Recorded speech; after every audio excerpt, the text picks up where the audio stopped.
Hello, എല്ലാവർക്കും guidance പ്രൊവൈഡറിലേക്ക് സ്വാഗതം. നമ്മുടെ ഈ വീഡിയോ 6ാം ക്ലാസ്സിലെ അടിസ്ഥാന ശാസ്ത്രത്തിലെ ആദ്യത്തെ പാഠമായ ആഹാരത്തിലൂടെ ആരോഗ്യം എന്നതാണ്. ഇതിൽ നമ്മൾ കാര്യമായിട്ട് പറയുന്നത് നല്ല ആഹാര രീതികളെപ്പറ്റിയും അതിലൂടെ നമുക്ക് ലഭിക്കുന്ന ആരോഗ്യത്തെ പറ്റിയാണ്. നമ്മൾ ആഹാരം കഴിക്കാറുണ്ടോ എന്ന് വെച്ചാൽ എല്ലാവരും കഴിക്കാറുണ്ടല്ലേ. പക്ഷേ നമ്മൾ കഴിക്കുന്ന ആഹാരത്തിൽ എന്തൊക്കെ പോഷകഘടകങ്ങളുണ്ട്, അത് നമ്മുടെ ആരോഗ്യത്തെ എങ്ങനെയൊക്കെ സ്വാധീനിക്കുന്നു എന്നൊക്കെ നമുക്ക് ഈ പാഠഭാഗത്തിലൂടെ പഠിക്കാം. പിന്നെ നമ്മളിത് പാർട്ട് 1 പാർട്ട് 2 ആയിട്ടാണ് ചെയ്യുന്നത്. ഇപ്പം നമ്മൾ ആദ്യമായിട്ട് എടുക്കുന്നത് പാർട്ട് 1 ആണ് ചെയ്യുന്നത്. പിന്നെ ഈ ചാനൽ നിങ്ങൾ ആദ്യമായിട്ടാണ് കാണുന്നതെങ്കിൽ ഒന്ന് സബ്സ്ക്രൈബ് ചെയ്യണേ. പിന്നെ ഇതിൻ്റെ വീഡിയോ നിങ്ങളുടെ കൂട്ടുകാർക്കോ മറ്റാർക്കെങ്കിലും ആവശ്യമുണ്ടെങ്കിൽ ഷെയർ ചെയ്ത് കൊടുക്കുകയും വേണേ. അപ്പം നമുക്ക് നേരെ പാഠത്തിലോട്ട് പോയാലോ. അപ്പം പാഠത്തിലോട്ട് നമ്മൾ വരുമ്പോൾ നമ്മളിപ്പം കാണുന്നത് ഒരു ഡോക്ടറുണ്ട്, പിന്നെ ഒരു കുഞ്ഞും അമ്മയും ഉണ്ട് അല്ലേ. അപ്പോൾ അവർ ഡോക്ടറായിട്ട് സംസാരിക്കുകയാണ്. അപ്പോൾ അമ്മ പറയാണ്, ഡോക്ടർ, മോൾക്ക് ഭാരക്കുറവുണ്ടോ എന്നൊരു സംശയം. അവൾ ആഹാരം വളരെ കുറച്ചേ കഴിക്കാറുള്ളൂ, എന്താണ് ചെയ്യേണ്ടത്? അപ്പം മകൾ ഭക്ഷണം വളരെ കുറച്ചേ കഴിക്കാറുള്ളൂ, അപ്പോൾ അവൾക്ക് ഭാരക്കുറവ് അനുഭവപ്പെടുന്നുണ്ട് ഡോക്ടറോട് പറയുകയാണ്. അപ്പം ഡോക്ടർ പറയാണ്, ചെറിയ ഭാരക്കുറവൊന്നും പ്രശ്നമായി എടുക്കേണ്ടതില്ല, വളരുന്ന പ്രായമല്ലേ, കുറച്ച് കഴിയുമ്പോൾ ശരിയാവും. എങ്കിലും ആവശ്യത്തിന് പോഷകാഹാരം ഉറപ്പാക്കണം. അപ്പോൾ ചെറിയ പ്രായമായതുകൊണ്ട് ഭാരക്കുറവ് വളരെ പ്രശ്നമായി എടുക്കേണ്ട, പക്ഷേ കഴിക്കുന്ന ആഹാരം നല്ല പോഷകഗുണങ്ങളുള്ള ആഹാരമായിരിക്കണം എന്നാണ് ഡോക്ടർ പറയുന്നത്. അപ്പോൾ അമ്മയും ഡോക്ടറും തമ്മിലുള്ള സംഭാഷണം ശ്രദ്ധിച്ചില്ലേ അല്ലേ? നമ്മളിപ്പോൾ പറഞ്ഞു അവരെന്തൊക്കെയാണ് സംസാരിച്ചത് എന്നുള്ളത്. നിങ്ങളിൽ ചിലർക്കെങ്കിലും ഇത്തരം അനുഭവം ഉണ്ടായിട്ടുണ്ടാകുമല്ലോ. എന്താണ് പോഷകാഹാരം എന്നതുകൊണ്ട് അർത്ഥമാക്കുന്നത്? നിങ്ങളുടെ ഊഹം എഴുതൂ. അപ്പോൾ പോഷകാഹാരക്കുറവിൻ്റെ കാര്യങ്ങളൊക്കെ പറഞ്ഞില്ലേ. അപ്പം എന്താണ് പോഷകാഹാരം എന്നതുകൊണ്ട് അർത്ഥമാക്കുന്നത്? അപ്പം നമുക്ക് എഴുതി നോക്കാം അല്ലേ. നിങ്ങളുടെ ഊഹം എഴുതുന്നുള്ളത്. അപ്പോൾ നമുക്ക് അതെന്താണെന്നൊക്കെ ഒന്ന് വിശദീകരിച്ച് എഴുതാം. അപ്പോൾ എന്തൊക്കെയാണ്? ശരീരത്തിന് ആവശ്യമായ വിവിധതരം പോഷകങ്ങൾ, ചില കാർബോഹൈഡ്രേറ്റ്, പ്രോട്ടീൻ, കൊഴുപ്പ്, വിറ്റാമിനുകൾ, ധാതുക്കൾ മുതലായവ. അപ്പം ഇവയൊക്കെ അടങ്ങിയ ആഹാരത്തെയാണ് പോഷകാഹാരം എന്നതുകൊണ്ട് ഉദ്ദേശിക്കുന്നത്. അപ്പം നമ്മുടെ ശരീരത്തിന് അത്യാവശ്യം വേണ്ട ഘടകങ്ങളാണെന്ത്? കാർബോഹൈഡ്രേറ്റ്, പ്രോട്ടീന്, കൊഴുപ്പ്, വിറ്റാമിനുകൾ, ധാതുക്കളും ഒക്കെ. അപ്പം ഇതൊക്കെ അടങ്ങിയ ഭക്ഷണങ്ങൾ ആണ് പോഷകാഹാരങ്ങൾ കൊണ്ടൊന്ന് ഉദ്ദേശിക്കുന്നത്. വിവിധതരം പോഷകങ്ങൾ ലഭിക്കാനായി പലതരത്തിലുള്ള ഭക്ഷ്യവസ്തുക്കൾ ഭക്ഷണത്തിൽ ഉൾപ്പെടുത്തണം. അപ്പോൾ നമുക്ക് ഈ പറയുന്ന എല്ലാ പോഷകങ്ങളും, വിവിധ തരത്തിലുള്ള പോഷകങ്ങളൊക്കെ നമ്മുടെ ശരീരത്തിൽ എത്താൻ നമ്മൾ പലതരത്തിലുള്ള ഭക്ഷണങ്ങൾ കഴിക്കണം അല്ലേ. ഇതൊക്കെ അടങ്ങിയ ഭക്ഷണങ്ങൾ നമ്മൾ കഴിക്കണം. വൈവിധ്യമാർന്ന ഭക്ഷണ പദാർത്ഥങ്ങൾ നമുക്ക് ചുറ്റുമുണ്ടല്ലോ. പാകം ചെയ്യുന്നതും അല്ലാത്തതുമായ വ്യത്യസ്തതരം ഭക്ഷ്യവസ്തുക്കൾ നമ്മൾ ആഹാരമാക്കുന്നു. നാം സാധാരണയായി ഉപയോഗിക്കുന്ന ചില ഭക്ഷ്യവസ്തുക്കളുടെ ചിത്രങ്ങൾ നിരീക്ഷിക്കാം. അപ്പം താഴെ കുറച്ച് ചിത്രങ്ങളൊക്കെ തന്നിട്ടുണ്ട് അല്ലേ. നമ്മൾ സ്ഥിരം ഉപയോഗിക്കുന്ന ഭക്ഷ്യവസ്തുക്കളുടെ ചിത്രങ്ങളാണ്. അപ്പോൾ അതെന്തൊക്കെയാണെന്ന് ഒന്ന് നോക്കാം. അപ്പോൾ ഇവിടെ അല്ലേ ചിത്രത്തിൽ കുറേ ഭക്ഷ്യവസ്തുക്കൾ തന്നിട്ടുണ്ട് അല്ലേ. എന്തൊക്കെയുണ്ടത്? കുറേ ഉണ്ട് ചിത്രങ്ങൾ അല്ലേ. അപ്പം ഈ ഭക്ഷ്യവസ്തുക്കളെ എങ്ങനെയെല്ലാം തരംതിരിക്കാം? ശാസ്ത്രപുസ്തകത്തിൽ എഴുതുക. അപ്പോൾ ഈ തന്നിട്ടുള്ള ഭക്ഷ്യവസ്തുക്കളൊക്കെ ഏതൊക്കെ ഏതൊക്കെ വിഭാഗത്തിൽപ്പെട്ടതാണെന്നൊക്കെ ഒന്ന് തരംതിരിച്ച് എഴുതാം അല്ലേ. അപ്പോൾ അത് നമുക്ക് ശാസ്ത്രപുസ്തകത്തിൽ എഴുതുക വേണം. അപ്പോൾ ഫസ്റ്റിൽ കൊടുത്തത് എന്താണ്? ധാന്യങ്ങളാണ് അല്ലേ. ധാന്യങ്ങൾ കൊടുത്തിട്ടുണ്ട്. പിന്നെ അങ്ങോട്ട് കുറച്ച് ചിത്രങ്ങളൊക്കെ തന്നിട്ടുണ്ട്. അപ്പോൾ അതൊക്കെ നമുക്ക് അതിൽ ഒന്ന് തന്നിട്ടുണ്ട് അല്ലേ. രണ്ടാമതും തന്നിട്ടുണ്ട് ധാന്യങ്ങൾ. പിന്നെ ഡി എന്താണ്? പയറുവർഗ്ഗങ്ങൾ അല്ലേ. പയറുവർഗ്ഗങ്ങൾ നാലാമത്തതിൽ എവിടെ കാണുന്നില്ല ചിത്രത്തിൽ, അത് പയറുവർഗ്ഗങ്ങളാണ്. അപ്പം ധാന്യങ്ങൾ വേറെ, പയറുവർഗ്ഗങ്ങൾ വേറെയാണ്. അപ്പോൾ അതൊന്നും പിന്നെ കുറച്ച് ഇവിടെ വിട്ടിട്ടുണ്ട് അല്ലേ, എന്തൊക്കെയാണെന്നുള്ളത് എഴുതാൻ വേണ്ടിയിട്ട്. അതൊന്ന് എഴുതി നോക്കാം. അപ്പോൾ എന്താണ് ഇപ്പോൾ രണ്ടാമത്തെ ബി എന്താണ്? പഴങ്ങളിലാണ് അല്ലേ. പഴങ്ങൾ അല്ലേ. എന്താണ്? വാഴപ്പഴം കാണുന്നുണ്ട്, ഓറഞ്ച് കാണുന്നുണ്ട്, ആപ്പിൾ കാണുന്നുണ്ട്, ഇല്ലേ, പേരക്ക കാണുന്നുണ്ട്. അപ്പം പലതരം പഴങ്ങളാണ് ചിത്രം ബി ആയിട്ടുള്ളത് അല്ലേ. പിന്നെ സിയിൽ പച്ചക്കറികളാണുള്ളത് അല്ലേ. പച്ചക്കറികൾ എന്ന് പറഞ്ഞാൽ ക്യാരറ്റ് ഉണ്ട്, മുരിങ്ങയ്ക്ക ഉണ്ട്, വെണ്ടയ്ക്ക ഉണ്ട്, തക്കാളി ഉണ്ട്, പയറുണ്ട്, അങ്ങനെ കുറച്ച് പച്ചക്കറികളുണ്ട് അല്ലേ. അപ്പം ചിത്രം സി പച്ചക്കറികളാണ്. പിന്നെ ഉള്ളത് എന്താണ്? അത് നമ്മൾ നേരത്തെ പറഞ്ഞു അല്ലേ, പയറുവർഗ്ഗങ്ങൾ. പിന്നെ അവസാനത്തെ എന്താണ്? ഇലക്കറികൾ അല്ലേ. ഇലക്കറികൾ ചിത്രം കാണുന്നില്ല. അപ്പം ഇലക്കറികളൊക്കെ നന്നായിട്ട് നമ്മൾ കഴിക്കേണ്ടതാണ്. ഇതിൽ പിന്നെ പച്ചച്ചീരയും രണ്ടുള്ള സാദാ ചീരയും ഒക്കെ ഉണ്ട് അല്ലേ. അപ്പോൾ അത് ഇലക്കറികളിൽ പെട്ടാണ്. അപ്പോൾ അതും നന്നായിട്ട് നമ്മൾ കഴിക്കണം. ഇതിൽ നിങ്ങൾക്കിഷ്ടമുള്ള ഭക്ഷ്യവസ്തുക്കൾ ഏതെല്ലാമാണ്? ഇഷ്ടമില്ലാത്തവയുമുണ്ടോ? അപ്പം പറഞ്ഞതിൽ നിങ്ങൾക്ക് ഇഷ്ടമുള്ള ഭക്ഷണങ്ങളും ഉണ്ടാവും, ഇല്ലാത്തതും ഉണ്ടാവും അല്ലേ. എന്തുകൊണ്ട്? ചർച്ച ചെയ്യൂ. നിങ്ങൾ ഒരു ദിവസം സാധാരണ കഴിക്കാറുള്ള ഭക്ഷണം പട്ടികപ്പെടുത്തും. അപ്പം നമ്മൾ കഴിക്കുന്നതിൽ തന്നെ ഇഷ്ടമില്ലാത്ത ഭക്ഷണങ്ങളുണ്ടാവും, ഉള്ളതും ഉണ്ടാവും അല്ലേ. അപ്പം നിങ്ങൾ സാധാരണ കഴിക്കുന്ന ഭക്ഷണം പട്ടികപ്പെടുത്തും എന്നാണ് പറയുന്നത്. അപ്പം എന്താണ്, ഇവിടെ ഒരു കോളം തന്നിട്ടുണ്ട്, പട്ടിക തന്നിട്ടുണ്ട്. അതിൽ എന്തൊക്കെയാണ് എഴുതിയിട്ടുള്ളത്? പ്രഭാത ഭക്ഷണം ഏതാണ്, ഉച്ചഭക്ഷണം എന്തൊക്കെയാണ്, രാത്രിയത്തെ ഭക്ഷണം എന്തൊക്കെയാണെന്നുള്ളത് അല്ലേ. അപ്പം അതൊക്കെ നമുക്കൊന്ന് എഴുതി നോക്കാം. അപ്പം പ്രഭാത ഭക്ഷണമായിട്ട് എന്തൊക്കെ നമ്മൾക്ക് കഴിക്കാം? പുട്ട്, കടലക്കറി അല്ലേ, പുട്ടും പഴവും, ഇഡ്ഡലി, സാമ്പാർ, അപ്പം, ബാജി, ഉപ്പുമാവ്, ദോശ, ചട്നി, ഇതൊക്കെ കഴിക്കാം അല്ലേ. പിന്നെ ഉച്ചഭക്ഷണമായിട്ട് ചോറ്, സാമ്പാർ, വെജിറ്റബിൾ കറി, മീൻ കറി, മുട്ട ഓംലെറ്റ്, പലതരം ഉപ്പേരി, എന്തൊക്കെയാണ്, ചീരേൻ്റെ ഉണ്ട്, നീണ്ട പയർ, ക്യാബേജ് അല്ലേ, ബീൻസ്, ഇതിൻ്റെയൊക്കെ ഉപ്പേരി കൂട്ടിയിട്ടൊക്കെ ഉച്ചക്കത്തെ ഭക്ഷണങ്ങൾ കഴിക്കാം. പിന്നെ രാത്രി ഭക്ഷണം എന്താണ്?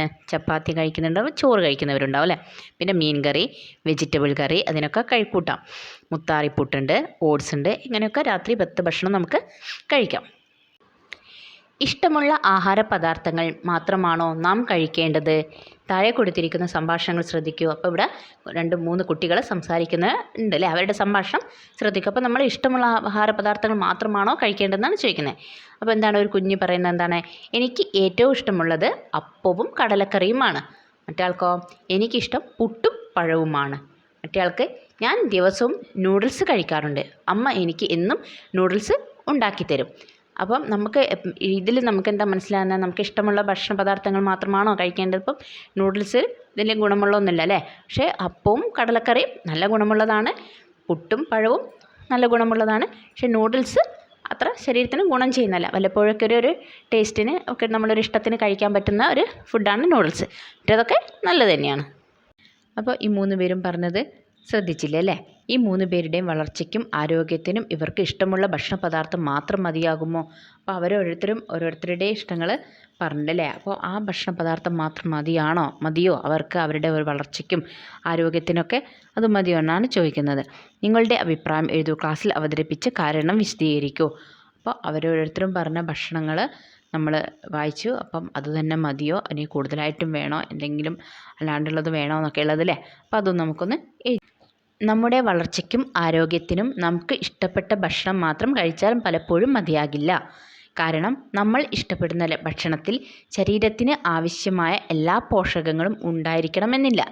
അതുകൊണ്ട് തന്നെ എല്ലാത്തരം പോഷകങ്ങളും ലഭിക്കാനായി പലതരത്തിലുള്ള ഭക്ഷ്യവസ്തുക്കൾ നമ്മുടെ ഭക്ഷണത്തിൽ ഉൾപ്പെടുത്തേണ്ടത് അത്യാവശ്യമാണ്. അപ്പോൾ നമുക്ക് ഇഷ്ടമില്ലെങ്കിലും പലതരം ഭക്ഷ്യവസ്തുക്കൾ നമ്മുടെ ഭക്ഷണത്തിൽ ഉൾപ്പെടുത്തേണ്ടത് അത്യാവശ്യമാണെന്നാണ് പറയുന്നത്. കാരണം നമ്മൾ ഇഷ്ടപ്പെട്ട ഭക്ഷണത്തിൽ എല്ലാം അടങ്ങിയിരിക്കണമെന്നില്ല അല്ലേ. പോഷകഗുണങ്ങളുള്ള വസ്തുക്കളൊന്നും അടങ്ങിയിരിക്കണമെന്നില്ല. അപ്പം അത് കിട്ടണമെങ്കിൽ നമ്മൾ പലതരത്തിലുള്ള ഭക്ഷണ വസ്തുക്കൾ കഴിക്കണം. ആഹാരം എന്തിന്? നാം എന്തിനാണ് ആഹാരം കഴിക്കുന്നത്? ആഹാരത്തിൽ നിന്ന് എന്താണ് ലഭിക്കുന്നത്? കുട്ടികളുടെ മാസികയിൽ വന്ന കുറിപ്പ് വായിക്കൂ. അപ്പം ഇവിടെ ഒരു കുറിപ്പുണ്ട് അല്ലേ, കുറിപ്പ് തന്നിട്ടുണ്ട്. അപ്പോൾ കുട്ടികളുടെ മാസികയിൽ വന്ന കുറിപ്പാണ്. അതിൽ നാം എന്തിനാണ് ആഹാരം കഴിക്കുന്നതെന്നും ആഹാരത്തിൽ നിന്ന് എന്താണ് നമുക്ക് ലഭിക്കുന്നതെന്നൊക്കെയുള്ള കാര്യങ്ങൾ അതിൽ ഉണ്ട്. നമുക്ക് വായിച്ചു നോക്കാം. നമ്മുടെ ആരോഗ്യം. നമ്മുടെ ശാരീരിക പ്രവർത്തനങ്ങൾക്ക് ആവശ്യമായ ഊർജം നൽകുന്നത് ആഹാരമാണ്. നമ്മുടെ വളർച്ചയ്ക്കും ആരോഗ്യം നിലനിർത്തുന്നതിനും രോഗങ്ങളെ ചെറുക്കുന്നതിനും ആവശ്യമായ ഘടകങ്ങളാണ് പോഷകങ്ങൾ. ഇപ്പം പോഷക ഘടകങ്ങളുള്ള ആഹാരം കഴിക്കണം നമ്മൾ പറയുന്നത് അതുകൊണ്ടാണ്. ഇവ നമുക്ക് ലഭിക്കുന്നത് ഭക്ഷണ പദാർത്ഥങ്ങളിൽ നിന്നാണ്. ഭക്ഷണ പദാർത്ഥങ്ങളിൽ അടങ്ങിയിട്ടുള്ള പോഷക ഘടകങ്ങളാണ് കാർബോഹൈഡ്രേറ്റുകൾ, പ്രോട്ടീനുകൾ, കൊഴുപ്പുകൾ, വിറ്റാമിനുകൾ, ധാതുക്കൾ തുടങ്ങിയവ. ജലം ഒരു പോഷക ഘടകമല്ലെങ്കിലും ശാരീരിക പ്രവർത്തനങ്ങൾക്ക് ആവശ്യമായ പ്രധാനപ്പെട്ട ഒരു പദാർത്ഥമാണ് ജലം അല്ലേ. ജലം നമുക്ക് നമ്മുടെ എല്ലാ ആവശ്യങ്ങൾക്കും ജലം വേണം. ഭക്ഷ്യവസ്തുക്കളിൽ കാണുന്ന നാരുകളും ശാരീരിക പ്രവർത്തനങ്ങൾക്ക് ആവശ്യമാണ്. എല്ലാ ആഹാരത്തിലും എല്ലാ പോഷക ഘടകങ്ങളും മിതമായ അളവിൽ ഉണ്ടാകണമെന്നില്ല. അതിനാൽ നാം പലതരം ഭക്ഷ്യവസ്തുക്കൾ ഉപയോഗിച്ച് വിവിധ ആഹാര പദാർത്ഥങ്ങൾ തയ്യാറാക്കി കഴിക്കുന്നു. അപ്പം എല്ലാ ഭക്ഷണ പദാർത്ഥങ്ങളിലും അതിൽ എല്ലാ ഘടകങ്ങളും ഉണ്ടാവണമെന്നില്ല അല്ലേ. ഓരോ വസ്തുവിൽ ഓരോ പോഷക ഘടകങ്ങളായിട്ട് ഉണ്ടാകുക. അപ്പം നമ്മൾ അതെല്ലാം ചേർത്ത് വെച്ചിട്ടാണ് ആഹാരം കഴിക്കുന്നത്. നാം കഴിക്കുന്ന ആഹാര പദാർത്ഥങ്ങളുടെ അളവ്, കഴിക്കുന്ന സമയം, വൈവിധ്യം, ഗുണമേന്മ എന്നിവ നമ്മുടെ ആരോഗ്യത്തെ സ്വാധീനിക്കുന്നു. അതുകൊണ്ട് എല്ലാവരും പോഷകസമൃദ്ധമായ ഭക്ഷണം കഴിക്കണം. അപ്പം നമ്മൾ എന്താണ് കഴിക്കുന്ന സമയം, നമ്മുടെ ഭക്ഷണത്തിൽ എന്തൊക്കെ പോഷകഘടകങ്ങൾ അടങ്ങിയിട്ടുണ്ട്, പിന്നെ അതിൻ്റെ അളവ്, കഴിക്കുന്നതിൻ്റെ അളവ് അല്ലേ, അപ്പം പോഷക പദാർത്ഥങ്ങളുടെ അളവ് ഒക്കെ നമ്മൾ നോക്കണം. അപ്പം അതിലൂടെ നമുക്ക് അങ്ങനെ കഴിക്കുന്ന ഭക്ഷണത്തിലൂടെ നമുക്ക് നല്ല ആരോഗ്യം ഒക്കെ ഉണ്ടാകും. അപ്പം നമ്മൾ ഈ കുറിപ്പ് വായിച്ചു നോക്കിയില്ലേ. അപ്പം താഴെ നൽകിയിരിക്കുന്ന സൂചനകൾ ഉപയോഗിച്ച് കുറിപ്പ് വിശകലനം ചെയ്യൂ. അപ്പം താഴെ കുറച്ച് സൂചനകൾ തന്നിട്ടുണ്ട്. അത് വെച്ച് നമ്മൾ വായിച്ച കുറിപ്പ് വെച്ച് നമുക്കതൊന്ന് വിശകലനം ചെയ്യണം. അപ്പോൾ എന്താണ് കുറിപ്പിലെ ഫസ്റ്റിലത്തെ കാര്യം? പ്രധാനപ്പെട്ട പോഷകഘടകങ്ങൾ ഏതെല്ലാമാണ് പ്രധാനപ്പെട്ട പോഷകഘടകങ്ങൾ? അപ്പോൾ ആ കുറിപ്പ് തന്നിട്ടില്ല. അത് ഏതൊക്കെയാണ്? കാർബോഹൈഡ്രേറ്റുകൾ, പ്രോട്ടീനുകൾ, കൊഴുപ്പ്, വിറ്റാമിനുകൾ, ധാതുക്കൾ മുതലായവ. ഇതൊക്കെ നമ്മുടെ ശരീരത്തിന് അത്യാവശ്യമാണ്. വിവിധതരം ഭക്ഷ്യവസ്തുക്കൾ ഉപയോഗിച്ച് ആഹാരം തയ്യാറാക്കുന്നതിൻ്റെ ആവശ്യകത എന്താണ്? അപ്പോൾ നമ്മൾ ഭക്ഷണം തയ്യാറാക്കുമ്പോൾ വിവിധതരം ഭക്ഷ്യവസ്തുക്കൾ ഉപയോഗിക്കുന്നുണ്ട് അല്ലേ. അപ്പോൾ അതിൻ്റെ ആവശ്യകത എന്താണെന്നാണ് ചോദിച്ചത്. ശരീരത്തിന് ആവശ്യമായ എല്ലാ പോഷകങ്ങളും ലഭ്യമാക്കാൻ വേണ്ടിയാണ് ഇങ്ങനെ ചെയ്യുന്നത്. അപ്പോൾ ശരീരത്തിന് എല്ലാ പോഷകഘടകങ്ങളും കിട്ടാൻ വേണ്ടിയിട്ടാണ് വിവിധതരം ഭക്ഷ്യവസ്തുക്കൾ ഉപയോഗിച്ച് നമ്മൾ പാകം ചെയ്യുന്നത്. നാം എന്തിനാണ് പോഷകസമൃദ്ധമായ ഭക്ഷണം കഴിക്കുന്നത്? എന്തിനാണ്? നമ്മുടെ ശാരീരിക പ്രവർത്തനങ്ങൾക്ക് ആവശ്യമായ ഊർജം ലഭിക്കുന്നതിനും വളർച്ചയ്ക്കും ആരോഗ്യം നിലനിർത്തുന്നതിനും അതോടൊപ്പം തന്നെ പലതരത്തിലുള്ള രോഗങ്ങളെ പ്രതിരോധിക്കുന്നതിനും വേണ്ടിയാണ് നാം പോഷകസമൃദ്ധമായ ഭക്ഷണം കഴിക്കുന്നത്. കണ്ടെത്തിയ വിവരങ്ങൾ ശാസ്ത്രപുസ്തകത്തിൽ എഴുതൂ. ആഹാരത്തിലെ പോഷകഘടകങ്ങളെക്കുറിച്ച് നമുക്ക് കൂടുതൽ കാര്യങ്ങൾ മനസ്സിലാക്കാം. അപ്പം മക്കൾ കണ്ടെത്തിയ വിവരങ്ങളൊക്കെ എന്താ ചെയ്യണം? ശാസ്ത്രപുസ്തകത്തിൽ എഴുതണം. പിന്നെ നമുക്ക് എന്താ ചെയ്യണം? ഇനി കൂടുതൽ കാര്യങ്ങൾ അന്വേഷിച്ചിനി പഠിക്കാനുണ്ട്. ഊർജം ലഭിക്കാൻ, വിശപ്പ് മാറ്റാനും രുചി ആസ്വദിക്കാൻ വേണ്ടി മാത്രമാണോ നമ്മൾ ആഹാരം കഴിക്കുന്നത്? അല്ല അല്ലേ, അതിനു വേണ്ടി മാത്രമല്ല അല്ലേ. ഒരു ദിവസം നിങ്ങൾ എന്തെല്ലാം പ്രവൃത്തികൾ ചെയ്യുന്നുണ്ട്? അപ്പോൾ നമ്മൾ ഒരു ദിവസം പല പ്രവൃത്തികളും ചെയ്യുന്നുണ്ട് അല്ലേ. കളിക്കുന്നുണ്ട് അല്ലേ. അപ്പോൾ ഇവിടെ കാണുന്നില്ലേ, ചിത്രം കാണുന്നുണ്ട് അല്ലേ. എന്തൊക്കെ ചിത്രങ്ങളാണുള്ളത്? പലതരം കളികളുടെ ചിത്രങ്ങളൊക്കെ ഉണ്ട് അല്ലേ. എന്തെല്ലാം പ്രവർത്തനങ്ങളാണ് ചിത്രത്തിൽ കാണുന്നത്? ഇതിൽ ഫുട്ബോൾ കളിക്കുന്നുണ്ട്, അല്ലാണ്ട് ബലൂൺ കളിക്കുന്നുണ്ട്, ഇരുന്നിട്ടില്ലേ, കുട്ടികൾ ഇരുന്നിട്ട് കളിക്കുന്നുണ്ട്, പഠിക്കുന്നുണ്ട് അല്ലേ. അപ്പം ഇങ്ങനെയൊക്കെ കളിക്കുമ്പോൾ നമ്മുടെ ശരീരത്തിൽ നിന്ന് ഊർജ്ജം നഷ്ടപ്പെടുന്നുണ്ട് അല്ലേ. അപ്പം ഇതിനൊക്കെ വ്യത്യസ്ത തരത്തിലാണ് നമുക്ക് ഊർജ്ജവും ചിലവാകുന്നത് അല്ലേ. കൂടുതൽ ഊർജ്ജം വേണ്ട കളികളുണ്ട് ഇതിൽ, ഊർജ്ജം അധികം വേണ്ടാത്ത കളികളും ഒക്കെ ഉണ്ട്. ഈ പ്രവർത്തനങ്ങൾക്കെല്ലാം ഊർജ്ജം ആവശ്യമില്ലേ? ഇവയ്ക്കെല്ലാം ഒരേ അളവിലാണോ ഊർജ്ജം ആവശ്യമുള്ളത്? ഇതിനെല്ലാം വേണ്ട ഊർജ്ജം എവിടെ നിന്നാണ് ലഭിക്കുന്നത്?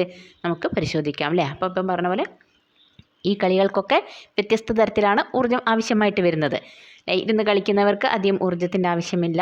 കണ്ടില്ല, ഫുട്ബോൾ കളിക്കുന്നവർക്ക് നല്ല ഊർജ്ജം വേണം, എന്നാലേ ആ കളിക്ക് നന്നായിട്ട് കളിക്കാൻ പറ്റുള്ളൂ. അപ്പോൾ ഇതൊക്കെ നമുക്ക് ഒന്ന് പരിശോധിക്കാം. കാർബോഹൈഡ്രേറ്റ്. ശരീരത്തിനാവശ്യമായ ഊർജ്ജം പ്രധാനമായും ലഭിക്കുന്നത് കാർബോഹൈഡ്രേറ്റിൽ നിന്നാണ്. അന്നജം, പഞ്ചസാര, ഗ്ലൂക്കോസ്, സെല്ലുലോസ്, നാരുകൾ എന്നീ വിവിധ രൂപങ്ങളിൽ കാർബോഹൈഡ്രേറ്റ് ഭക്ഷ്യവസ്തുക്കളിൽ കാണപ്പെടുന്നു.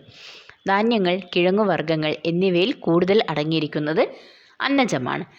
നമുക്കാവശ്യമായ ഊർജ്ജം ലഭിക്കണമെങ്കിൽ കഴിക്കുന്ന ആഹാരത്തിൽ കൂടുതലായി ഉൾപ്പെടുത്തേണ്ട ഭക്ഷ്യവസ്തുക്കൾ ഏതെല്ലാമാണ്?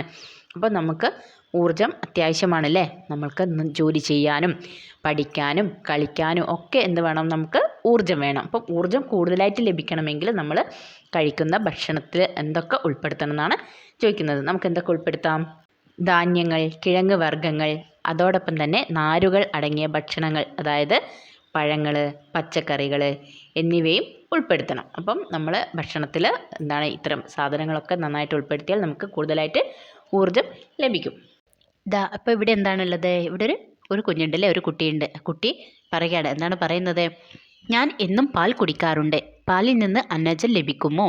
അപ്പം ആ മോള് എല്ലാ ദിവസവും പാൽ കുടിക്കുന്നുണ്ട്, പക്ഷേ ആ പാലിൽ നിന്ന് എനിക്ക് അന്നജം ലഭിക്കുമോ എന്നാണ് ചോദിക്കുന്നത്. അപ്പോൾ എന്തായിരിക്കും എൻ്റെ ഉത്തരം? എല്ലാ ഭക്ഷ്യവസ്തുക്കളിലും അന്നജം ഉണ്ടോ? നിങ്ങളുടെ ഊഹം എന്താണ്? അപ്പം നമ്മൾ കഴിക്കുന്ന എല്ലാ ഭക്ഷണത്തിലും അന്നജം ഉണ്ടോ എന്നാണ് ചോദിക്കുന്നത്. അപ്പോൾ എന്താ മക്കൾക്ക് എന്താണെന്ന് മനസ്സിലാകുന്നത്? അതിൻ്റെ ഊഹിച്ച് പറയാൻ പറ്റുമോ എന്താണെന്ന്? ഇല്ല അല്ലേ. എല്ലാ ഭക്ഷണം കഴിച്ചാലും അതിൽ അന്നജം ഉണ്ടാവില്ല. അന്നജമുള്ള ഭക്ഷണം വേറെയാണ്, മറ്റു പല കാര്യങ്ങളിലും ഓരോരോ ഭക്ഷണത്തിലാണുള്ളത്.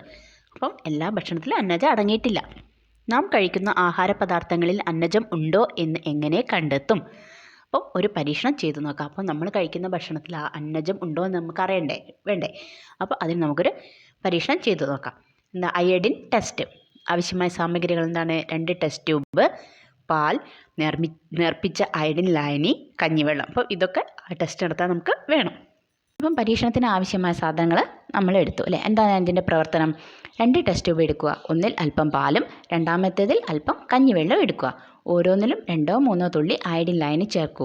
അയഡിൻ ലായനി ചേർത്തപ്പോൾ 2 ടെസ്റ്റ് ട്യൂബിലും ഉള്ള ദ്രാവകത്തിൻ്റെ നിറത്തിൽ വന്ന മാറ്റം നിരീക്ഷിക്കൂ. അപ്പോൾ ഒരു ടെസ്റ്റ് ട്യൂബിൽ പാലാണ്, ഒരു ടെസ്റ്റ് ട്യൂബിൽ കഞ്ഞിവെള്ളമാണ്. അപ്പോൾ അതിൽ 2-3 തുള്ളി അയഡിൻ ലായനി ചേർത്തപ്പോൾ 2 ടെസ്റ്റ് ട്യൂബിലെയും വസ്തുക്കൾക്ക് എന്തൊക്കെ മാറ്റങ്ങളാണ് വന്നതെന്നുള്ളത് നിങ്ങൾ നിരീക്ഷിക്കണം. ഇതുപോലെ തന്നെ നിങ്ങൾ കഴിക്കുന്ന മറ്റ് ഭക്ഷണ പദാർത്ഥങ്ങൾ ഉപയോഗിച്ചിട്ടും നിങ്ങൾ ഈ പരീക്ഷണം ഒന്ന് ചെയ്തു നോക്കണം. എന്നിട്ട് അത് നിങ്ങൾ രേഖപ്പെടുത്തണം, ഒരു പട്ടികപ്പെടുത്തി വെക്കണം. പിന്നെ അപ്പോൾ ഇത് എന്താണ്, കഞ്ഞിവെള്ളത്തിനും പാലിനും എന്താണ് സംഭവിച്ചതെന്ന് നമുക്ക് നോക്കാം. എന്താണ് സംഭവിച്ചത്?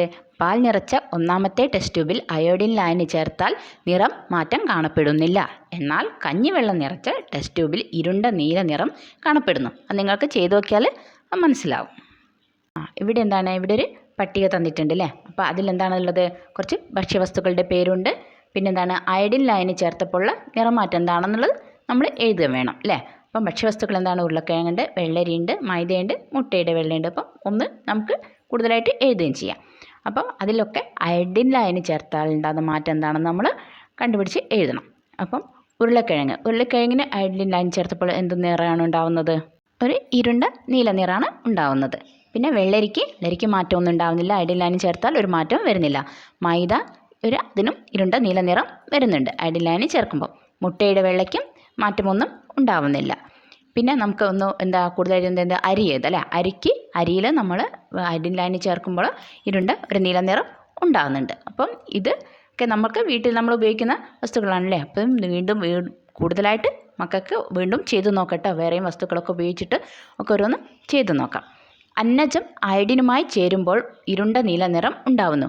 അന്നജത്തിൻ്റെ അളവിനനുസരിച്ച് നീല നിറത്തിൻ്റെ കാഠിന്യത്തിൽ വ്യത്യാസം ഉണ്ടാവുന്നു. അപ്പം അന്നജം അടങ്ങിയ ഭക്ഷണത്തിൽ ഈ അയഡിൻ ചേരുമ്പോൾ എന്താണ്, അതിൻ്റെ നിറം മാറുന്നു, ഇരുണ്ട നീല നിറം ഉണ്ടാവുന്നു. അപ്പം കൂടുതലായിട്ട് അന്നജം ഉള്ള ഭക്ഷ്യവസ്തുക്കളാണെങ്കിൽ അതിൽ അയഡിൻ ചേരുമ്പോൾ എന്താണ്, കൂടുതൽ നിറത്തിൻ്റെ കാര്യത്തിൽ വ്യത്യാസം ഉണ്ട്. അതിന് കാഠിന്യം കൂടുന്നുണ്ട്, കളറ് കുറച്ച് കട്ടിയായിട്ട് വരുന്നുണ്ട്.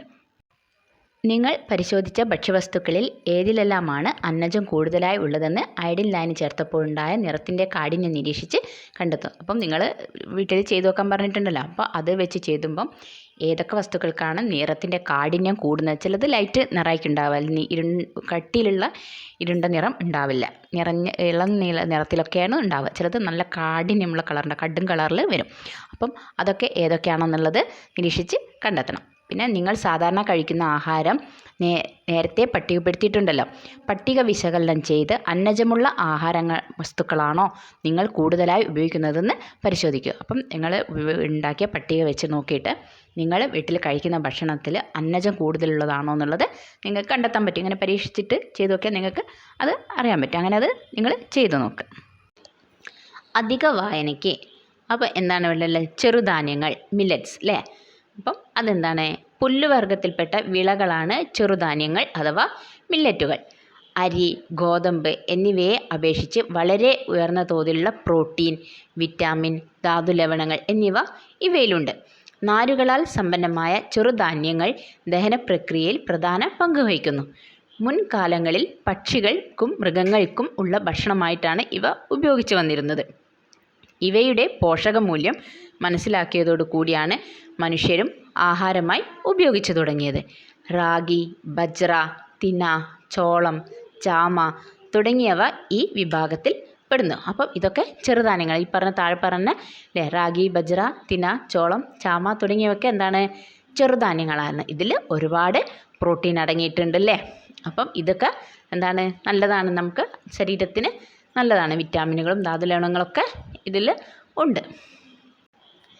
വളർച്ചയ്ക്ക് പിന്നിൽ നമ്മുടെ ആഹാരത്തിൽ കാർബോഹൈഡ്രേറ്റ് മാത്രം ഉൾപ്പെടുത്തിയാൽ മതിയോ? മറ്റെന്തെല്ലാം പോഷകഘടകങ്ങൾ നമുക്ക് ആവശ്യമുണ്ടെന്ന് നോക്കാം. അപ്പം കാർബോഹൈഡ്രേറ്റിൻ്റെ കാര്യങ്ങളൊക്കെ നമ്മൾ പറഞ്ഞല്ലേ.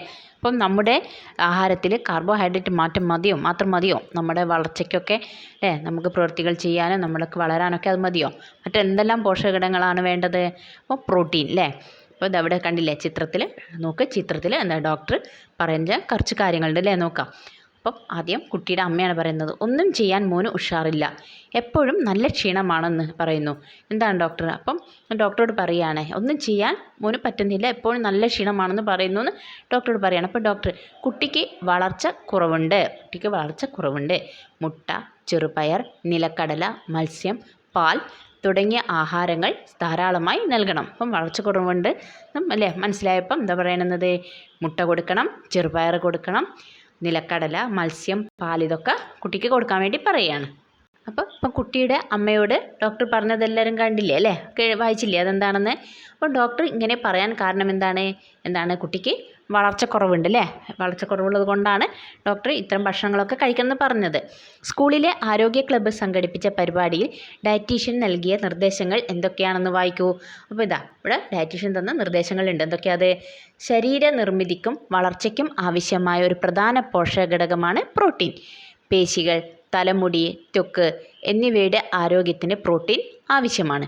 കൂടാതെ ഇവ ഊർജവും പ്രദാനം ചെയ്യുന്നു.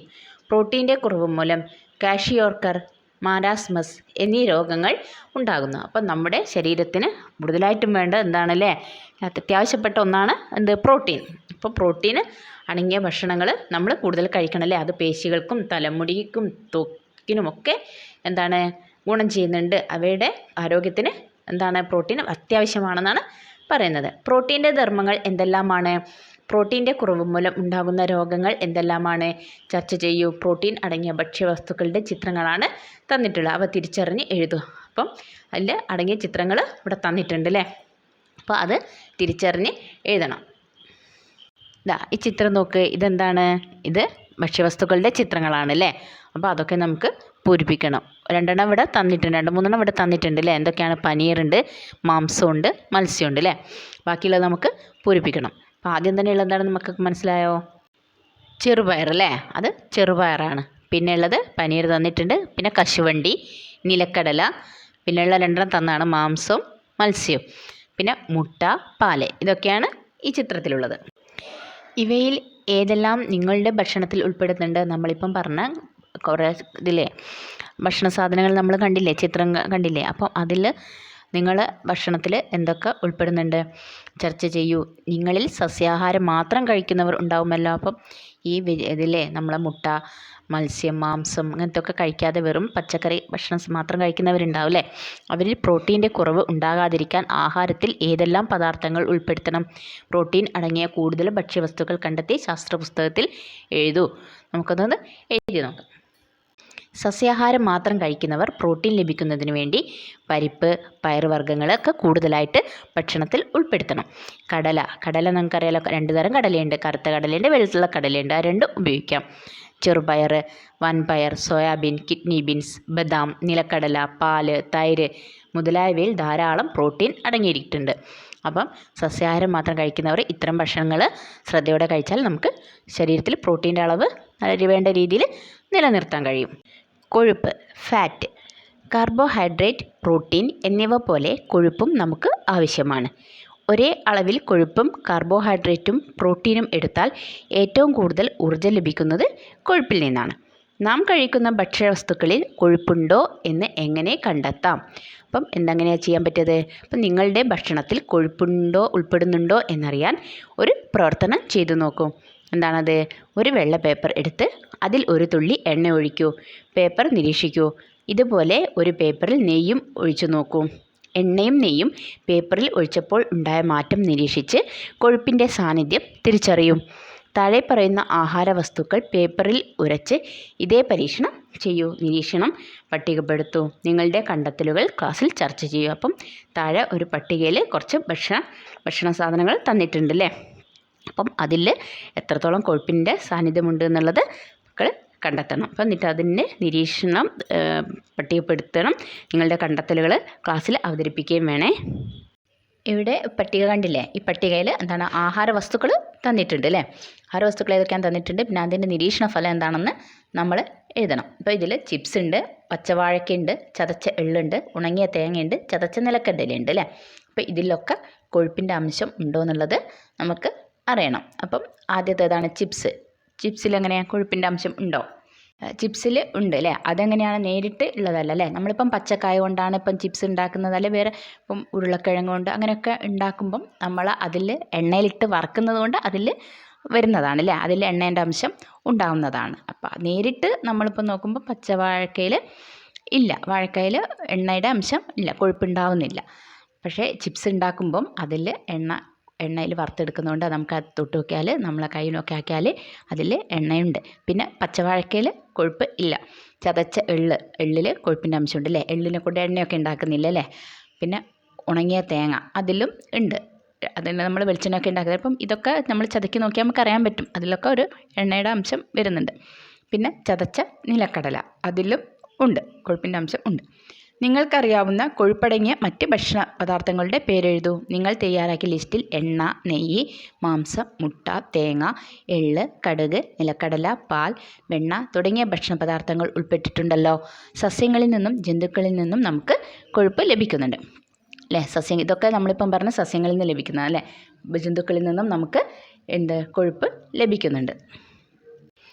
താഴെ കൊടുത്തിരിക്കുന്ന ചിത്രങ്ങൾ നിരീക്ഷിച്ച് അവ ഏതൊക്കെയാണെന്ന് എഴുതൂ. അപ്പോൾ ഇവിടെ കുറച്ച് ചിത്രങ്ങൾ തന്നിട്ടുണ്ട് അല്ലേ, കുറേ ചിത്രങ്ങൾ തന്നിട്ടുണ്ട്. അപ്പോൾ അത് ഏതൊക്കെയാണെന്ന് നമുക്ക് എഴുതണം. അപ്പോൾ അതൊക്കെ ഒന്ന് പൂരിപ്പിക്കാം. അപ്പം ആദ്യത്തെ ഏതാണ്? വെളിച്ചെണ്ണ അല്ലേ, തേങ്ങയിൽ നിന്ന് കിട്ടുന്ന വെളിച്ചെണ്ണ. പിന്നെ നെയ്യ് അല്ലേ, പാല് അന്ന് മാറ്റി എടുക്കുന്ന അതാണ് നെയ്യ്. പിന്നെ മീനെണ്ണ ഗുളികയുണ്ട്, പാൽക്കട്ടിയുണ്ട്, പിന്നെ സൂര്യകാന്തി എണ്ണ അല്ലേ. അപ്പോൾ സൂര്യകാന്തിയിൽ നിന്നാണ് സൂര്യകാന്തി എണ്ണ ഉണ്ടാക്കുന്നത്. അപ്പം ഇതൊക്കെ ആണ് ഈ ചിത്രത്തിൽ കാണുന്നത്. പിന്നെ ഇവയെ സസ്യജന്യ കൊഴുപ്പുകൾ, ജന്തുജന്യ കൊഴുപ്പുകൾ എന്നിങ്ങനെ തരംതിരിച്ച് എഴുതുക. അപ്പം ഇതിൽ സസ്യത്തിൽ നിന്ന് കിട്ടുന്ന കൊഴുപ്പുണ്ട്, ജന്തുക്കളിൽ നിന്ന് കിട്ടുന്ന കൊഴുപ്പുണ്ട്. അപ്പോൾ അത് നമ്മൾ തരംതിരിച്ച് എഴുതണം. അപ്പം ഇവിടെ സസ്യജന്യ കൊഴുപ്പുകൾ, ജന്തുജന്യ കൊഴുപ്പുകൾ ഇങ്ങനെ കള്ളി തന്നിട്ടുണ്ട്, പട്ടിക തന്നിട്ടുണ്ട്, അത് നമുക്ക് മാറ്റി എഴുതും. അപ്പം സസ്യജന്യ കൊഴുപ്പിൽ ആദ്യം എന്താണ്? വെളിച്ചെണ്ണ അല്ലേ. വെളിച്ചെണ്ണ തെങ്ങിൽ നിന്ന് അല്ലേ, തെങ്ങിൽ നിന്ന് കിട്ടുന്ന തേങ്ങയിൽ നിന്ന് കിട്ടുന്നതാണ് വെളിച്ചെണ്ണ. പിന്നെ എന്തൊക്കെ എഴുതാം? പിന്നെ സൂര്യകാന്തി എണ്ണ അല്ലേ, അതും സസ്യത്തിൽ നിന്ന് ലഭിക്കുന്നതാണ്, സൂര്യകാന്തി ചെടിയിൽ നിന്ന് ലഭിക്കുന്നതാണ്. പിന്നെ ജന്തുജന്യ കൊഴുപ്പുകളിൽ ഇവിടെ മത്സ്യ എണ്ണ തന്നിട്ടുണ്ട് അല്ലേ, മത്സ്യ എണ്ണ അല്ലേ, മീനെണ്ണ ഗുളിക എന്ന് പറഞ്ഞ് തന്നിട്ടുണ്ട്, അത് ജന്തുജന്യ കൊഴുപ്പാണ്. പിന്നെ വേറെ നമുക്ക് എന്ത് എഴുതാം? അടുത്ത നെയ്യ് അല്ലേ, നെയ്യ് എന്താണ്? പാൽക്കട്ടി, നെയ്യും പാൽക്കട്ടി അല്ലേ, പശുവിൽ നിന്ന് ലഭിക്കുന്നതാണ് അല്ലേ, പാല് അതിൽ നിന്ന് മാറ്റിയിട്ടാണ് നെയ്യും പാൽക്കട്ടിയൊക്കെ ഉണ്ടാക്കുന്നത്. അപ്പം പലതരം കൊഴുപ്പുകളെ പറ്റി പഠിച്ചു അല്ലേ. അപ്പോൾ എന്താണ്? പച്ചക്കറി, അരി, ഗോതമ്പ് തുടങ്ങി മിക്കവാറും എല്ലാ ഭക്ഷ്യവസ്തുക്കളിലും ചെറിയ അളവിൽ കൊഴുപ്പ് അടങ്ങിയിട്ടുണ്ട്. പിന്നെന്താണ്? കൊളസ്ട്രോൾ. എന്താണത്? കൊഴുപ്പടങ്ങിയ ഭക്ഷണം കൂടുതൽ കഴിക്കുന്നത് നല്ലതല്ല എന്ന് ഡോക്ടർമാർ നിർദ്ദേശിക്കുന്നത് കേട്ടിട്ടില്ലേ അല്ലേ. നമ്മളെ വീട്ടിലുള്ളവരോടൊക്കെ പറയും, ചിലപ്പോൾ അധികം പ്രായമായിട്ടുണ്ടാവില്ല, പിന്നെ കൊളസ്ട്രോൾ ഉണ്ടെന്ന് പറയുമ്പോൾ എന്താ പറയുക, കൊഴുപ്പടങ്ങിയ ഭക്ഷണങ്ങൾ അധികം കഴിക്കരുതെന്ന് പറയും അല്ലേ. എന്താകും കാരണം? കൊഴുപ്പിൻ്റെ ഒരു രൂപമാണ് കൊളസ്ട്രോൾ. മിതമായ അളവിൽ കൊളസ്ട്രോൾ ശരീരത്തിന് ആവശ്യമാണ്. എന്നാൽ രക്തത്തിൽ കൊളസ്ട്രോൾ അധികമായാൽ അത് രക്തക്കൊഴലുകളുടെ ഉൾഭിത്തിയിൽ അടിഞ്ഞുകൂടുകയും രക്തത്തിൻ്റെ ഒഴുക്കിനെ തടസ്സപ്പെടുത്തുകയും ചെയ്യും. ഇത് ഹൃദ്രോഗം, പക്ഷാഘാതം തുടങ്ങിയ ഗുരുതര രോഗങ്ങൾക്ക് കാരണമാകും. അപ്പം കൊളസ്ട്രോൾ വന്നാൽ, അസുഖമായിട്ട് വന്നാൽ എന്താണ്? ഹൃദ്രോഗം, പക്ഷാഘാതം എന്നീ അസുഖങ്ങളൊക്കെ ഉണ്ടാവും. അപ്പം അത് ശ്രദ്ധിക്കണം. കൊളസ്ട്രോൾ വരാതെ നമ്മൾ ഭക്ഷണത്തിലൂടെ തന്നെ കുറേ ശ്രദ്ധിക്കണം. വിറ്റാമിനുകൾ എന്ന് നിങ്ങൾ കേട്ടിട്ടുണ്ടല്ലോ അല്ലേ. അപ്പം വിറ്റാമിൻ അടങ്ങിയ ഭക്ഷണം കഴിക്കാതൊക്കെ നമ്മൾ നേരത്തെ പറഞ്ഞിട്ടുണ്ട്. ശരീരത്തിൻ്റെ വളർച്ചയ്ക്കും ആരോഗ്യത്തിനും ചെറിയ അളവിൽ അത്യാവശ്യമുള്ള പോഷക ഘടകങ്ങളാണ് വിറ്റാമിനുകൾ. ഇതിൻ്റെ പ്രാധാന്യത്തെപ്പറ്റി മനസ്സിലാക്കിയാലോ. അപ്പം ഇത് ശരീരത്തിന് എത്രത്തോളം ആവശ്യമുണ്ട്, എങ്ങനെ രീതിയിലൊക്കെ കഴിക്കണം എന്നൊക്കെയുള്ളത് നമ്മൾ മനസ്സിലാക്കണം. ഇവിടെ ഇപ്പോൾ നോക്കുമ്പോൾ എന്താണുള്ളത്? ഡോക്ടറും ഒരു കുട്ടിയുണ്ട്, കുട്ടിയുടെ അച്ഛനുണ്ട് അല്ലേ. എന്താണ് അവർ പറയുന്നത്? ഡോക്ടർ, എൻ്റെ മകൻ പല്ലു തേക്കുമ്പോഴും കട്ടിയുള്ള ആഹാര സാധനങ്ങൾ ചവയ്ക്കുമ്പോഴും മോണയിൽ നിന്ന് രക്തം വരുന്നു. എന്താണ് കാരണം? ഇപ്പോൾ ഡോക്ടർ പറയാണ്, മോണയിലെ രക്തസ്രാവം വിറ്റാമിൻ്റെ കുറവ് മൂലമാകാം. മരുന്നിനൊപ്പം വിറ്റാമിൻ സി ധാരാളം അടങ്ങിയ ഭക്ഷണം കൂടി കഴിക്കണം. അപ്പം കുട്ടി പറയാണ്, അപ്പോൾ വിറ്റാമിനുകൾ എയും ബിയും ഒക്കെ ഉണ്ടല്ലോ ഡോക്ടർ. അപ്പം വിറ്റാമിൻ എയും ബിയും ഉണ്ട്. ഡോക്ടർ വിറ്റാമിൻ സിനെ പറ്റിയും പറഞ്ഞു അല്ലേ. അപ്പം ഈ കുട്ടിയുടെ സംശയം നിങ്ങൾക്കും ഉണ്ടോ? അപ്പം വിറ്റാമിനുകൾ കുറേ ഉണ്ട് അല്ലേ. അപ്പം ഏതൊക്കെ ഉണ്ട് എന്നുള്ള സംശയം മക്കൾക്കും ഉണ്ടോ? വിവിധതരം വിറ്റാമിനുകൾ ഏതെന്നും അവയുടെ പ്രാധാന്യം എന്തൊക്കെയാണെന്നും മനസ്സിലാക്കാൻ നൽകിയിട്ടുള്ള പട്ടിക വിശകലനം ചെയ്യൂ. അപ്പോൾ വിറ്റാമിനുകൾ വേറെയും ഉണ്ട് അല്ലേ. അപ്പോൾ അത് ഏതൊക്കെയാണെന്നും അതിൻ്റെ പ്രാധാന്യം എന്തൊക്കെയാണെന്ന് നമുക്ക് പഠിക്കണം അല്ലേ. അപ്പോൾ ഇതവിടെ വിറ്റാമിനെ പറ്റിയുള്ളൊരു പട്ടിക തന്നിട്ടുണ്ട്. എന്തൊക്കെയാണത്? വിറ്റാമിനുകളുടെ പേരും അവയുടെ പ്രാധാന്യമാണ് അല്ലേ. അപ്പോൾ വിറ്റാമിൻ എ എന്താണ്? കണ്ണ്, ത്വക്ക്, തലമുടി എന്നിവയുടെ ആരോഗ്യം. വിറ്റാമിൻ എ ഉള്ള ഭക്ഷണങ്ങൾ കഴിച്ചാൽ. പിന്നെ വിറ്റാമിൻ ബി തലച്ചോറ്, നാഡികൾ, ഹൃദയം, ത്വക്ക് എന്നിവയുടെ ആരോഗ്യം ഒക്കെ വിറ്റാമിൻ ബി ഉള്ള ഭക്ഷണങ്ങൾ കഴിക്കണം. പിന്നെ വിറ്റാമിൻ സി പല്ല്, മോണ, രക്തക്കൊഴലുകൾ എന്നിവയുടെ ആരോഗ്യത്തിനും രോഗപ്രതിരോധ ശേഷിക്കും വിറ്റാമിൻ സി അടങ്ങിയ ഭക്ഷണം കഴിച്ചാൽ ഉണ്ടാവും. പിന്നെ ഇതിൻ്റെയൊക്കെ ഗുളികകളായിട്ടും ഉണ്ട് കേട്ടോ. വിറ്റാമിൻ ഡി എല്ലുകളുടെയും പല്ലുകളുടെയും ആരോഗ്യത്തിനും രോഗപ്രതിരോധ ശേഷിക്കും. വിറ്റാമിൻ ഡി കൂടുതലായിട്ട് നമുക്ക് എന്താണ് സൂര്യപ്രകാശം കിട്ടിയാൽ വിറ്റാമിൻ ഡി നമ്മുടെ ശരീരത്തിൽ കൂടുതൽ ഉൽപ്പാദിപ്പിക്കപ്പെടുന്നുണ്ട് സൂര്യപ്രകാശം കിട്ടുമ്പോൾ. വിറ്റാമിൻ ഇ നാഡികളുടെ ശരിയായ പ്രവർത്തനത്തിന്. വിറ്റാമിൻ കെ മുറിവുണ്ടാകുമ്പോൾ രക്തം കട്ട പിടിക്കുന്നതിന്. അപ്പം ഇത്രയും വിറ്റാമിനുകൾ ഉണ്ട്. അതടങ്ങിയ വിറ്റാമിനുകൾ അടങ്ങിയ ഭക്ഷണങ്ങൾ നമ്മൾ ധാരാളം കഴിക്കുക വേണം. അപ്പോൾ ഇത് പറയുന്നതിൻ്റെയൊക്കെ ഇത് ആരോഗ്യം നമുക്ക് ഉണ്ടാകും. അപ്പം നമ്മൾ വിറ്റാമിനുകളുടെ പേരൊക്കെ പറഞ്ഞു. പിന്നെ അതൊക്കെ ശരീരത്തിലെ ഏതൊക്കെ അവയവങ്ങൾക്ക് വേണ്ടിയിട്ടാണ് കൂടുതൽ ഓരോന്നും ഗുണം ചെയ്യുന്നതെന്നൊക്കെ പറഞ്ഞു അല്ലേ. അപ്പം ത്വക്കിൻ്റെ ആരോഗ്യത്തിന് ആവശ്യമായ വിറ്റാമിനുകൾ ഏതെല്ലാം? ത്വക്കിൻ്റെ ആരോഗ്യത്തിന് ഏതൊക്കെ വിറ്റാമിനുകളാണ് ആവശ്യം? വിറ്റാമിൻ എ, വിറ്റാമിൻ ബി ഇതൊക്കെ ത്വക്കിൻ്റെ ആരോഗ്യത്തിന് വേണ്ടിയിട്ടുള്ളതാണ്. പിന്നെ വിറ്റാമിൻ ഡി ആവശ്യത്തിന് ലഭിച്ചില്ലെങ്കിൽ എന്തെല്ലാം ആരോഗ്യ പ്രശ്നങ്ങൾ ഉണ്ടാവും? എന്തൊക്കെ പ്രശ്നങ്ങളാണ് ഉണ്ടാകുന്നത്? ശരീരത്തിന് ആവശ്യത്തിന് വിറ്റാമിൻ ഡി ലഭിച്ചില്ലെങ്കിൽ എല്ലുകൾക്ക് ബലക്ഷയം ഉണ്ടാകും. അതുപോലെ തന്നെ പല്ലുകൾക്ക് വളരെ വേഗം കേടുവരാനും സാധ്യതയുണ്ട്. വിറ്റാമിൻ ഡി കുറഞ്ഞാൽ രോഗപ്രതിരോധ ശേഷി കുറയുകയും അതുകാരണം മറ്റ് പല രോഗങ്ങളും എളുപ്പത്തിൽ പിടിപെടാനുമുള്ള സാധ്യത കൂടുകയും ചെയ്യുന്നു. അപ്പോൾ വിറ്റാമിൻ ഡി വളരെ അത്യാവശ്യമാണ് ശരീരത്തിന്. എല്ലിനും പല്ലിനും രോഗപ്രതിരോധത്തിനൊക്കെ വിറ്റാമിൻ ഡി സഹായിക്കുന്നുണ്ട്. പിന്നെ പട്ടിക വിശകലനം ചെയ്തല്ലോ. വിറ്റാമിനുകളെക്കുറിച്ച് ഒരു കുറിപ്പ് തയ്യാറാക്കി ക്ലാസ്സിൽ അവതരിപ്പിക്കൂ. അപ്പോൾ ഇപ്പം നമ്മൾ ഒരു പട്ടിക എഴുതിയിട്ടുണ്ടല്ലോ, വിറ്റാമിനുകളും അതിൻ്റെ പേരൊക്കെ ആയിട്ടുള്ളത് എഴുതിയിട്ടുണ്ടല്ലേ. അപ്പോൾ ആ കുറിപ്പ് എന്താണ്? വിറ്റാമിനുകളെക്കുറിച്ചുള്ള ഒരു കുറിപ്പ് നമുക്ക് തയ്യാറാക്കി ക്ലാസ്സിൽ അവതരിപ്പിക്കണം. അപ്പോൾ അതെങ്ങനെ എഴുതാമെന്നൊക്കെ നോക്കാം. നമ്മുടെ ശരീരത്തിൻ്റെ വളർച്ചയ്ക്കും ആരോഗ്യത്തിനും അത്യാവശ്യമായ പോഷക ഘടകങ്ങളാണ് വിറ്റാമിനുകൾ. ഇവ ചെറിയ അളവിൽ മാത്രമേ നമ്മുടെ ശരീരത്തിന് ആവശ്യമുള്ളൂ. നമ്മുടെ ശരീരം ശരിയായി പ്രവർത്തിക്കാൻ 13 വിറ്റാമിനുകളാണ് നമുക്ക് ആവശ്യമായിട്ടുള്ളത്. ഈ വിറ്റാമിനുകൾ vitamin A, vitamin B, vitamin C, vitamin D, vitamin E, K എന്നിങ്ങനെ അറിയപ്പെടുന്നു. ഇതിൽ 8 തരം ബി വിറ്റാമിനുകൾ ഉണ്ട്. വിറ്റാമിൻ ബി1, വിറ്റാമിൻ ബി2, ബി3, ബി5, ബി6, ബി7, ബി9, ബി12 ആണ് ആ ഗ്രൂപ്പ്. ഈ വിറ്റാമിനുകളെ 2 വിഭാഗങ്ങളായി തരംതിരിച്ചിരിക്കുന്നു. കൊഴുപ്പിൽ ലയിക്കുന്നവയും വെള്ളത്തിൽ ലയിക്കുന്നവയും. കൊഴുപ്പിൽ ലയിക്കുന്ന വിറ്റാമിനുകൾ എ, ഡി, ഇ, കെ എന്നിവയാണ്. വെള്ളത്തിൽ ലയിക്കുന്ന വിറ്റാമിനുകളിൽ എല്ലാ ബി വിറ്റാമിനുകളും വിറ്റാമിൻ സിയും ഉൾപ്പെടുന്നു. ഈ വിറ്റാമിനുകൾ എല്ലാം ശരിയായ അളവിൽ നമുക്ക് ലഭിച്ചാൽ മാത്രമേ നമ്മുടെ ശരീരം നല്ല ആരോഗ്യത്തോടെ നിലനിൽക്കുകയുള്ളൂ. അപ്പോൾ ഇത് മക്കൾ നന്നായിട്ടൊന്ന് വായിച്ച് മനസ്സിലാക്കി വെക്കണം, പഠിച്ചു വെക്കണം കേട്ടോ. അപ്പോൾ വിറ്റാമിനുകൾ നമ്മുടെ ശരീരത്തിന് അത്യാവശ്യമാണ്. അത് നമ്മുടെ ശരീരത്തിൻ്റെ ഓരോ അവയവങ്ങൾക്കും എത്രത്തോളം പ്രാധാന്യം നൽകുന്നുണ്ട്, എത്രത്തോളം അവർ ആരോഗ്യത്തെ നിലനിർത്തുന്നുണ്ട് എന്നുള്ളതൊക്കെ നിങ്ങൾ പഠിച്ചു വെക്കണം, മറന്നുപോകാതെ മനസ്സിലാക്കി വെക്കണം. അപ്പോൾ വിറ്റാമിനുകൾ അത്രയും ആവശ്യമുള്ളതാണ് നമ്മുടെ ശരീരത്തിന്. അധിക വായനയ്ക്ക്. വിറ്റാമിൻ ഡിയും ബി കോംപ്ലക്സും. സൂര്യപ്രകാശത്തിൽ നിന്ന് ലഭിക്കുന്ന വിറ്റാമിൻ ആണ് വിറ്റാമിൻ ഡി. ചെറിയ അളവിൽ ഭക്ഷണത്തിൽ നിന്നും ഇത് ലഭിക്കുന്നുണ്ട്. എല്ലുകളുടെയും പല്ലുകളുടെയും ആരോഗ്യത്തിനും രോഗപ്രതിരോധ ശേഷിക്കും ഏറ്റവും ആവശ്യമായ ഒരു വിറ്റാമിൻ ആണിത്. വിറ്റാമിൻ ഡിയുടെ കുറവ് മൂലം കുട്ടികളിൽ എല്ലുകൾ ദുർബലമായോ മൃദുവായോ മാറുന്ന അവസ്ഥയാണ് കണ എന്നൊരു അസുഖമാണ് കേട്ടോ. അത് കുട്ടികളിൽ ഇങ്ങനെ എല്ല് ദുർബലമായോ മൃദുവായൊക്കെ കാണപ്പെടുന്ന ഒരു അസുഖം കണ എന്നത്. വിറ്റാമിൻ ഡി ലഭിക്കുന്നതിനായി സൂര്യപ്രകാശം ഏൽക്കുന്നത് നല്ലതാണ്.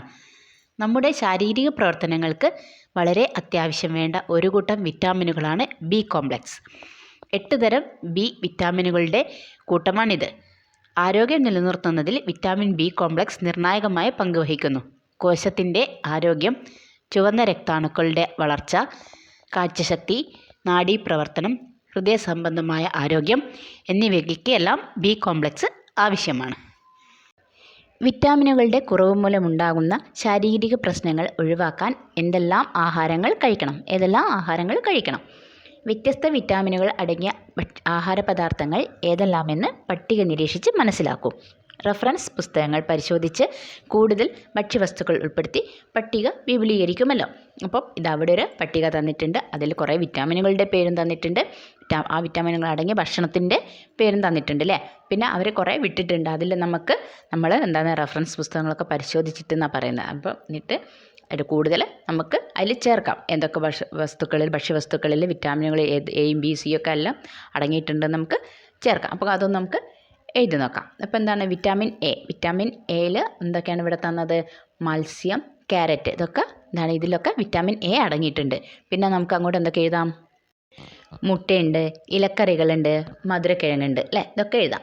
പിന്നെ വിറ്റാമിൻ ബി എന്താണ്? മട്ടയരിയുണ്ട്, ചീരയുണ്ട്. പിന്നെ നമുക്ക് എന്തൊക്കെ എഴുതാം? മുട്ട, പാൽ, ഇറച്ചി. പിന്നെ വിറ്റാമിൻ സി നെല്ലിക്ക, നാരങ്ങ. പിന്നെ പേരക്ക, ബ്രോക്കോളി, പപ്പായ. വിറ്റാമിൻ ഡി മത്സ്യം, മുട്ട. പിന്നെ നമുക്ക് ചിലതരം കൂണ്, സൂര്യകാന്തി വിത്ത്, പാൽ, ചെറിയ അളവിൽ മാത്രമാണ് വിറ്റാമിൻ ഡി ഉള്ളത്. അതൊക്കെ നമുക്ക് എഴുതാം. പിന്നെ വിറ്റാമിൻ ഇ നിലക്കടല, ബദാം, പിന്നെ പപ്പായ, പാലച്ചീര, സൂര്യകാന്തി വിത്ത്. ഇതിലൊക്കെ വിറ്റാമിൻ ഇ അടങ്ങിയിട്ടുണ്ട്. പിന്നെ വിറ്റാമിൻ കെ കാബേജ്, കോളിഫ്ലവർ, മുട്ട, മത്സ്യം, ചീര. ഇതൊക്കെ വിറ്റാമിൻ കെ അടങ്ങിയിട്ടുള്ള ഭക്ഷ്യവസ്തുക്കളാണ്. ഇതിലും കൂടുതലുണ്ട്. കൂടുതൽ നമുക്ക് മക്കൾക്ക് കൂട്ടി എഴുതാം കേട്ടോ. നിങ്ങളുടെ ഒരു ദിവസത്തെ ഭക്ഷണത്തിൽ ഈ പട്ടികയിലെ ഭക്ഷ്യവസ്തുക്കൾ ഉൾപ്പെടുന്നുണ്ടോ എന്ന് പരിശോധിക്കൂ. അപ്പം നമ്മളിപ്പോൾ ഒരു പട്ടിക പറഞ്ഞിട്ടുണ്ട് അല്ലേ, അതിൽ പല ഭക്ഷണത്തിൻ്റെയും കാര്യങ്ങളും പറഞ്ഞിട്ടുണ്ട്. അപ്പോൾ അതൊക്കെ നിങ്ങളൊരു ദിവസത്തെ ഭക്ഷണത്തിൽ ഉൾപ്പെടുന്നുണ്ടോ എന്ന് പരിശോധിക്കണം.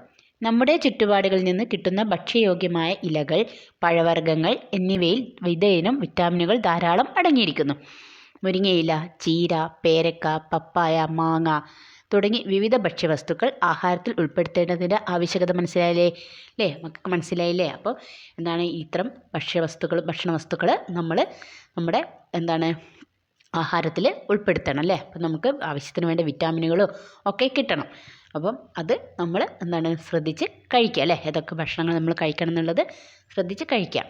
വിറ്റാമിൻ ബി, സി എന്നിവ വെള്ളത്തിൽ ലയിക്കുന്ന വിറ്റാമിനുകളാണ്.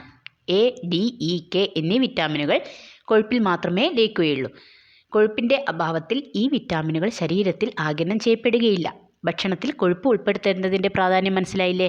ഇപ്പോൾ ചില വിറ്റാമിനുകൾ എന്തൊക്കെയാണ്? ബിയും സിയും ഒക്കെ വെള്ളത്തിൽ ലയിക്കും. മറ്റുള്ള വിറ്റാമിനുകൾ എ, ഡി, ഇ, കെ ഒക്കെ കൊഴുപ്പിലാണ് ലയിക്കുക. അപ്പം കൊഴുപ്പ് നമ്മുടെ ശരീരത്തിൽ അത്യാവശ്യം വേണം. എന്നാലാണ് ഈ വിറ്റാമിനുകളൊക്കെ നമ്മുടെ ശരീരത്തിന് ലഭിക്കുകയുള്ളൂ അല്ലേ, ആഗിരണം ചെയ്യപ്പെടുകയുള്ളൂ. അപ്പം ഓരോന്നിൻ്റെതായ ഗുണങ്ങളുണ്ട്. അപ്പോൾ ഇതൊക്കെ നമ്മുടെ ശരീരത്തിന് വേണ്ട രീതിയിൽ നമ്മൾ ഭക്ഷണങ്ങൾ കഴിക്കുക. ആവശ്യം നോക്കി എല്ലാ ഇതും അടങ്ങിയ ഭക്ഷണങ്ങൾ നമ്മൾ കഴിക്കുക. അപ്പം ഏതൊക്കെ വിറ്റാമിനുകളുണ്ടെന്നൊക്കെ മനസ്സിലായില്ലേ? അപ്പം ഈ ഒരു ഭാഗത്തോടു കൂടി നമ്മുടെ പാർട്ട് 1 ഇവിടെ കഴിഞ്ഞു. പാഠത്തിൻ്റെ പാർട്ട് 1 കഴിഞ്ഞു. ഇനിയിപ്പോൾ നമുക്ക് പാർട്ട് 2 ആണ് പഠിക്കാനുള്ളത്. പാർട്ട് 1 എല്ലാവരും നന്നായിട്ട് പഠിക്കുക.